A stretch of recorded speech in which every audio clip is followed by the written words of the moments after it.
muta umwanya w'ubusa, uwo mutima wawe ugenda ugatunatuna ubwira Imana ngo icyakurira ahuye umuntu.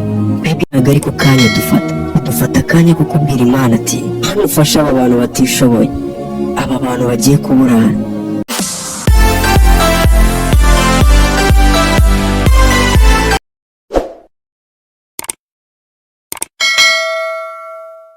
Uzi ikintu kibi cya mbere ni ukubona abo bantu bagufata nk'aho uri uwa feke, nk'aho ubereka ko uri uwa feke koko, ugatuma nawe bagucishamo ijisho bakakuvuga uko babishaka nawe ukabyemera, ukabatiza amagambo, ukabatiza umurindi.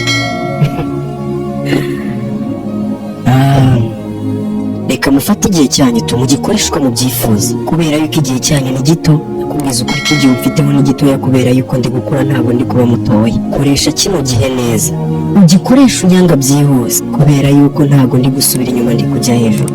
Ejo uzahindukira unkunde utarakoresheje igihe cyawe neza ngo unyange, kuko making sure kunyanza. Hello Lavandettas, ubuzima butarimo uyu muntu ntabwo bushoboka. Menyereka kwibona ku bantu bro, ugafata umwanya wakakugiriye akamaro mu buzima ngo spending ku bantu. Niba umuntu umwandikiye ukabona ntabwo ashaka gusubiza, so waturi gupushinga ibiki? Reka mbabwire bro, uyu munsi nta jambo muba mufite, ariko ejo murarigira. Hamwe n'Imana ijambo murarigira. Agahinda ntabwo kica akagira mubi. Ntabwo uzigera wicwa nuko abantu bavuze amagambo mabi. Rekera nawe urwanirira ubuzima bwawe. Ibihe byarahindutse, bamwe twabonaga ari abadanje birangira, ahubwo twe tubaye abadanje bo basigaye law. Kwifata just ukijundika umuntu, ese uyu mwanya mufata mujya muri ibyo bintu, waba uzi agaciro ko kuba uri free mu mutima wawe? Nicyo kintu cya mbere cyiza.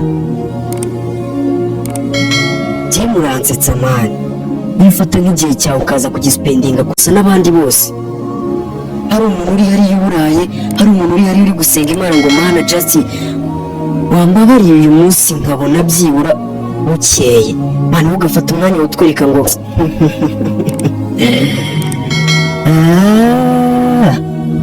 muta umwanya w'ubusa, uwo mutima wawe ugenda ugatunatuna ubwira Imana ngo icyakurira ahuye umuntu. Twebwe ntabwo ariko kanya dufata akanya ko kubwira Imana ati hano ufashe aba bantu batishoboye, aba bantu bagiye kuburana, aba bantu baraye mu bitaro, aba bantu baraye hirya no hino. Ugire icyo ukora ubuzima bwabo buhinduke. Ibyo uzi impamvu mbivuze?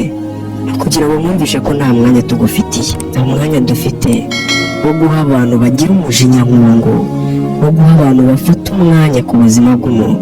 Mugabanye amashyari kuko ntabwo ari meza, kubera yuko uyu munsi ugirira ishyari umuntu, ejo ugasanga ni uwa danje bro, ejo ugasanga ni umuntu ukomeye. Mbere yo gutekereza gukora ikintu kibi, jya ubanza gutekereza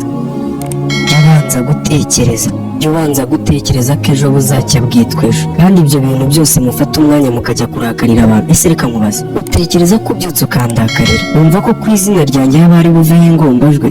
Wumva ko biba biri bugende bite? Nta n'ikimwe kiba kiri buveho. So bro, njyewe ndi hano kugira ngo nkukebure, kubera yuko byose ngenda mbicamo gake gake umunsi ku munsi, duke